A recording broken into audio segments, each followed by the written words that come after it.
Giving all praise, honor, and glory to Yahawah, BAHASHAM, YAHAWASHI, BAHASHAM, RACHAQUADASH. Double honors to the apostles and the elders of Great Millstone and a sincere shalom to the occupants out there pushing the sincerity and the truth and the sound doctrine. Here we go again with the mark of the beast, man. Yeah, right.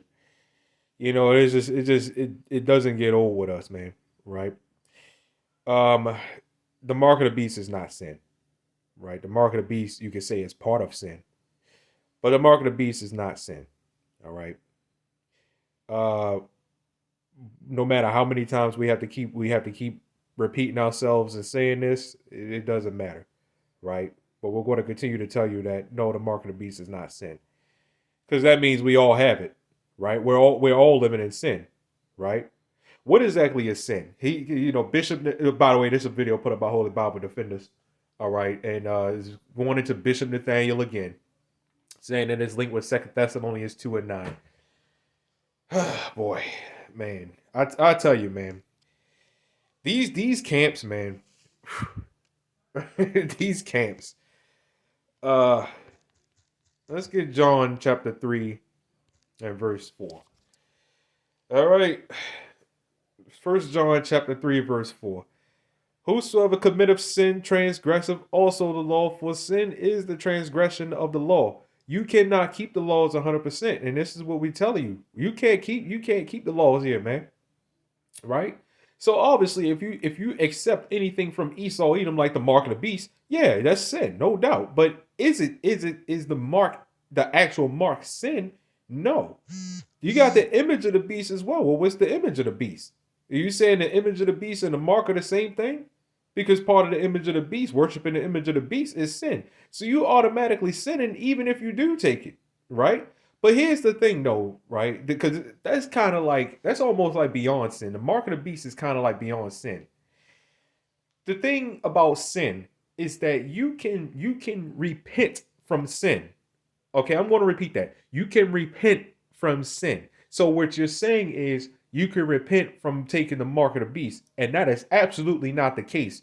You can mock us all you want, man. This demonic Bishop Nathaniel, man. You can mock us all you want, man. He said in the video, mark of the beast. If you take the mark of the beast, you're going to get eternal damnation. Yeah, we're going to continue to tell you that, man. Right? I don't care how much you mock us. Right? You're not repenting from the mark of the beast. You're not doing it. Like I said, what you're saying is you can repent. So if you, again, like I said, if you take take the mark of the beast, you automatically sin. But this is a step above sin almost if you really think about it, right? But we're going to get that too. But let's go ahead and get Revelation. Let's go back. Let's go ahead and get Revelation 13 to 16. And another problem I'm seeing too is that you're starting from here. You have to read up to get the better understanding, right? So if we were to read you Revelation 13 and 2, right? And the beast which I saw was like unto a leopard. What's the leopard? Right? It says, and his feet were as the feet of a bear. What's the bear? Right? And his mouth was as the mouth of a lion. What's the lion? The dragon. What's the dragon? Gave him his power and his seat and great authority. Well, what's the seat and the great authority? What are all these things, man? Let's go up to verse 1, actually. And I stood upon the sand of the sea. Well, what the hell is the sand of the sea? You see what I'm talking about, man? A lot of you people do not understand. You people that got a problem with the mark of the beast, you don't understand the entire book of Revelation 13. You have to read and you have to go and research. You have to study, look at videos. But Jake is allergic to studying, man. Right? So let's go on back down to Revelation 13 and 16 because he says it's linked to Second Thessalonians 2 and 9, which he read in the video. Let's read that real quick to see how this makes any sense, right? I think it says Second Thessalonians. Was it 2 and 9? Even him who is coming is after the working of Satan with all power and signs and lying wonders and with all deceivableness of unrighteousness in them that perish, because they receive not the love of the truth that might be saved. I'm gonna let you know something right now, man. This has absolutely zilch to do with the mark of the beast. Now, granted, it does say something similar to this at 13, and he doeth great wonders, right? So that he make a fire come down from heaven on earth in the sight of men, and deceiveth them that dwell on the earth by the means of those miracles, right? Which he had the power to do in the sight of the beast, saying to them that dwell on the earth that they should make an image, right, to the beast, which had the wound by the sword and did live. So here's another question too: what is this wound by the sword that was healed? See, a lot of you people don't even know this. They got a problem with the mark of the beast. These miracles that see that second Thessalonians 2 and 9 will go. Part of the miracles is the mark of the beast. I mean, come on, man. This what do you think technology is? That's part of the miracles. I mean, you're continuing proving our point. So you saying that the mark of the beast is sin? You can't use Second Thessalonians 2 and 9 for that. That doesn't make any sense, man. All right, but anyway, let's go down. Let's go down to what the mark of the beast actually is. Very simple, straight to the point, right? So Revelation 13 and 16. And I'm gonna be kind of fast about this because I literally just did a video on this. I think like 2 weeks ago, right? Maybe last week. And he calls of all, both small and great, rich and poor, free and bond, to receive a mark in their right hand or in their foreheads. Now, it says, and that no man might buy or sell, save he that had the mark or the name of the beast and or the number of his name. So, according to you, why in the world, why didn't it just say sin?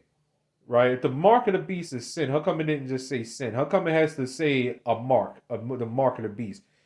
Why does it say that no man might buy or sell save he that had the mark if it's just sin? You see what I'm saying? Whatever you people out there say what the mark of the beast is, it never makes sense. It's never valid. Because, like I said, we're all in sin, so that means we all have it. So that means there should be no mark of the beast. If it is one, we should already have it. So why is this making such a big deal? Right? Why is this made such a big deal that no man might buy or sell, save he that had the mark? Come on, man. So that means since we're buying and selling, means we all have the mark. So what about the people that don't? Since, like I said, we're all in sin. We all sin. I mean, not according to you IUIC rats, right? Harba. Waste. Right? That's what I'm gonna start calling you other camps, man. Harba. Or Haraba. But I believe it's Harba. That's going to waste, man. Right? You're a waste. Right? So let's go into the mark. And I'm gonna let you know something too. Right? You have about maybe 3, maybe 4. I want to say 3 different definitions of the word mark in the Bible. All right. Because you have the mark in Ezekiel 9. I think it was Ezekiel 9 where it said, where it was talking about the mark, placing a mark on the ones that sign and cry for all the abominations that are being done in the midst thereof. Well, that's a whole different definition right there if you look into it. So this is the word mark right here. All right. A stamp in an imprinted mark. Right. Of the mark stamped on the forehead or the right hand as the badge of the followers of the Antichrist. And it doesn't just have to be the forehead. It doesn't have to be the right hand. All right. You get in your foot, like the elder Apostle Hart said, you get in your foot, you get in your finger, you can get in your leg, no matter. No matter where you get it at. Right. It doesn't have to just be right hand or forehead. Right. Let's go ahead and but you see up here is charagma. It goes into charagma. All right. Now we go into Korax. All right.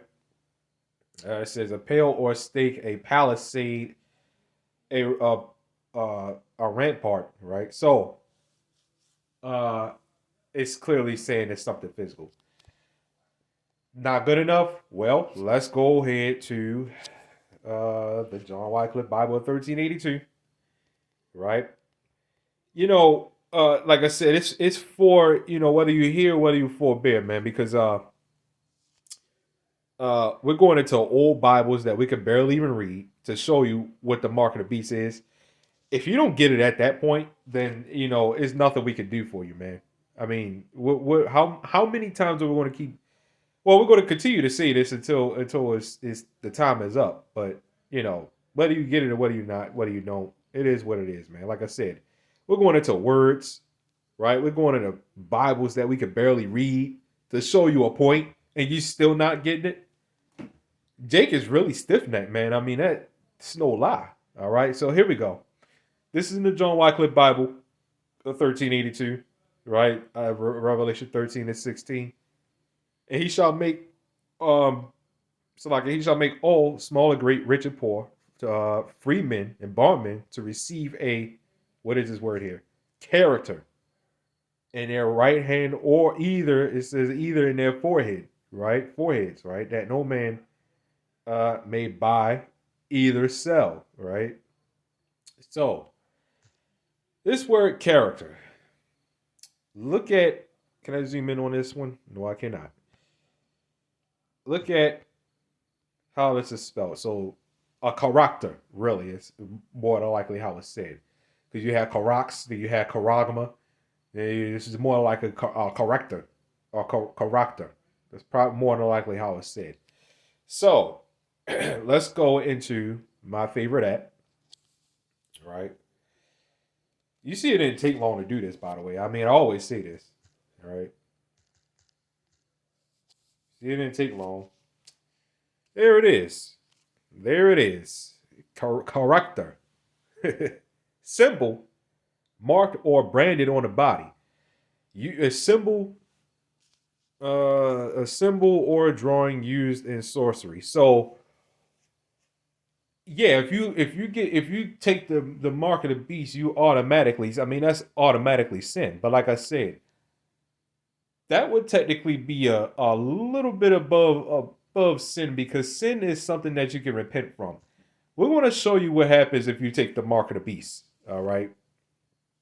Let's go here to show you what happens if you take the mark of the beast. Since they say, everybody says it's sin. We had a guy come up not too long ago, said it's sin. Like I said, sin is not like a death sentence, automatic death sentence. This mark of the beast is, okay? So let's get Revelation 14 and 9. Okay, it says, and the third angel followed them, saying with a loud voice, if any man worship the beast, right, and his image, and receive his mark in his forehead or in his hand. So you see it said, if any man worship the beast and his image. What is the image? Right? Like I said, man, there's a reason why when you talk about the mark of the beast, it's all the way down in the 16th verse, because you have to go up to get a full understanding. You got to read the full chapter. This is why us at Great Millstone, we really, really promote reading and studying and going into words, looking up definitions. That is very important, man. The mark of the beast, like I said, you can see, you could look at it as a step sort of above sin, because like I said, sin is something you can repent from. The mark of the beast you can't, because what happens if you take it? Revelation 14 and 16, it says, the same shall drink of the wine of the wrath of God, YAHAWAH, which is poured without mixture, into the cup of his indignation, and he shall be tormented with fire and brimstone in the presence of the holy angels and in the presence of the Lamb. All right. And this is what happens if you take it. I mean, it says it right here. A lot of you people also don't go into Revelation 14. You just stop at, well, the mark of the beast is that. You're wrong. You're wrong. Well, you go into it. Right. It says, and the smoke of their torment, right, ascendeth up forever and ever, right? And they have no rest day nor night. Okay. Who worship the beast, right, and his image, whosoever receiveth the mark of his name. So here's the question, man. Here's another question, right? And for whatever reason, a lot of Israelites love dodging a question like this. Let's say hypothetically, right? I say hypothetically because it is the mark of the beast is an RFID microchip. Okay. Let's say hypothetically that's not the mark of the beast. Let's just say hypothetically is not, right? And to show you why this debate against this thing is just kind of silly. Let's just say it's not what we say it is, and let's say it's not what it actually is, right? Um, are you going to take it? Is the question. Are you still going to take it? Are you going to take it and then go back home and take it out? Because I'm gonna let you know, man. The way they're going to insert that thing, you're not going to be able to just cut your hand open and just take it out, right? I'm letting you know that now, man. It's not going to happen. Yes, we heard that. We have heard that before. Yeah, you could just go ahead and take it, and then you take it out. Why in the world are you in that mindset of taking it in the first place? So again, that's my question. That's another question that we always have. Let's say hypothetically is not a device that's going to be implanted. The thing is, let's say that's not the mark of the beast, but they're going to push it out anyway and make it mandatory. Are you going to take it? Or maybe that's not say they going to make it mandatory. Let's not say they're not going to do that. But are you going to take it? Right? What's the debate for if you ain't going to take it? What's the debate for? Right? Just don't take it. But that's your hatred for Great Millstone. That's all it is. Because the thing is, man, we do these videos like in a sense as to like a lot of you don't know, but you do know, right? You're not as slow as sometimes I say you are. You do know. A lot of you do know. You just hate Great Millstone. That's all it is. You don't like us being right. You don't like anything that we say. So what you do is you have so much hatred that you deceive your congregation, right? This mark of the beast is something serious, man. And y'all playing games, man. Right? Y'all playing games with that. So what you would do is you would have so much pride and hatred, right? That you're so selfish that you would deceive your congregation and say, "Don't worry about it. That is not the mark of the beast. It is just pure sin. Pray and repent from it." Right? That's how much hatred you have for us. Do you really allow us to get under your skin that badly to the point that you do something like that? That is sad. That is very, very sad. We don't care how much, you guys like you purple rats, purple harba, right? Uh we will never change doctrine. It's just because you say it or whatever, man. I don't care how much we hate you. You know how much we hate your doctrine and how much your garbage, right? But that's just sad. But anyway, I went into the definition. I went into the old Bible that I could barely read. So that's it, right? So giving all praise, honor, glory to Yahweh, BAHASHAM, YAHAWASHI, BAHASHAM, Shalom.